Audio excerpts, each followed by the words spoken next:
কেমন থাকবে আগামী কয়েকদিনের আবহাওয়া? কোভিড নিম্নচাপটা তৈরি হয়েছিল, সেটা বর্তমানে অবস্থান করছে উত্তর উড়িষ্যার কাছাকাছি এবং প্রত্যাশিত গতির অভিমুখ পশ্চিম উত্তর পশ্চিমের দিকে, অর্থাৎ ঝাড়খণ্ডের দক্ষিণ প্রান্ত হয়ে উত্তর ছত্তিশগড়ের দিকে অগ্রসর হবে। ফলে আমাদের রাজ্য থেকে এটা ধীরে ধীরে দূরে সরে যাবে। কিছুটা প্রভাব আজকের দিনটা থাকার সম্ভাবনা রয়েছে উড়িষ্যার কাছাকাছি যে জেলাগুলো রয়েছে। ম্যাক্সিমাম প্রভাবটাই এর থাকবে, অলরেডি যেটা রয়েছে প্রভাব বেশিরভাগটাই উড়িষ্যার দিকে রয়েছে। আমাদের রাজ্যে কিছুটা প্রভাব মেনলি উড়িষ্যার কাছাকাছি জেলাগুলো, যেমন ঝাড়গ্রাম, পূর্ব পশ্চিম মেদিনীপুর, সেই সাথে পার্শ্ববর্তী কয়েকটা জেলা যেমন বাঁকুড়া, পুরুলিয়া, এই জেলাগুলো বৃষ্টিপাতের পরিমাণ কিছুটা বেশির দিকে থাকার সম্ভাবনা রয়েছে আজকের দিনটা। স্থানীয়ভাবে দু এক জায়গায় ভারী বৃষ্টির সম্ভাবনা রয়েছে এই জেলাগুলোতে। অন্যান্য জেলাগুলোয় হালকা থেকে মাঝারি ধরনের বৃষ্টিপাতের সম্ভাবনা, প্রধানত মেঘলা আকাশ থাকবে। আগামীকাল থেকে পরবর্তী 4-5 দিন বৃষ্টিপাতের পরিমাণ কমবে দক্ষিণবঙ্গের জেলাগুলিতে, তবে হালকা ধরনের বৃষ্টিপাত কন্টিনিউ করবে। যেহেতু বর্ষার কারণে স্থানীয়ভাবে হালকা ধরনের বৃষ্টিপাত মাঝে মধ্যে থাকবে, বৃষ্টিপাতের পরিমাণ কমবে।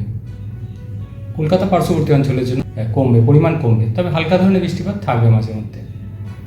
মৎস্যজীবীদের জন্য আগামী 24 ঘন্টা সমুদ্রে না যাওয়ার সতর্কতা রয়েছে, সমুদ্রে দমকা হাওয়া থাকার কারণে।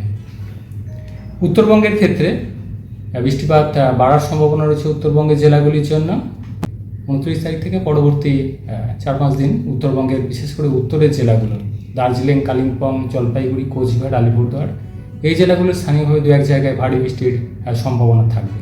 অন্যান্য জেলাগুলোয় হালকা থেকে মাঝারি ধরনের বৃষ্টিপাতের সম্ভাবনা।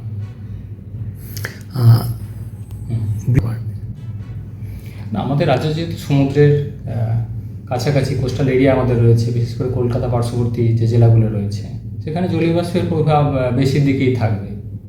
সমুদ্র থেকে জলীয় বাষ্পের প্রবেশ যথেষ্ট পরিমাণ অলরেডি রয়েছে এবং সেটা থাকবে। বর্ষা যেহেতু রয়েছে, বর্ষার সিজন যেহেতু রয়েছে, দক্ষিণ পশ্চিম মৌসুমী বায়ুর প্রভাবে জলীয় বাষ্পের প্রবেশ থাকবে। ফলে দিনের দিকটা তাপমাত্রা যদি থাকে কলকাতা পার্শ্ববর্তী অঞ্চলের জন্য যেটা থাকার সম্ভাবনা, আজকের দিনটা 30 ডিগ্রি কাছাকাছি সর্বোচ্চ, এবং সেটা খুব বেশি চেঞ্জ নেই। আগামী 2-3 দিনে যেটা 32 ডিগ্রি কাছাকাছি থাকার সম্ভাবনা।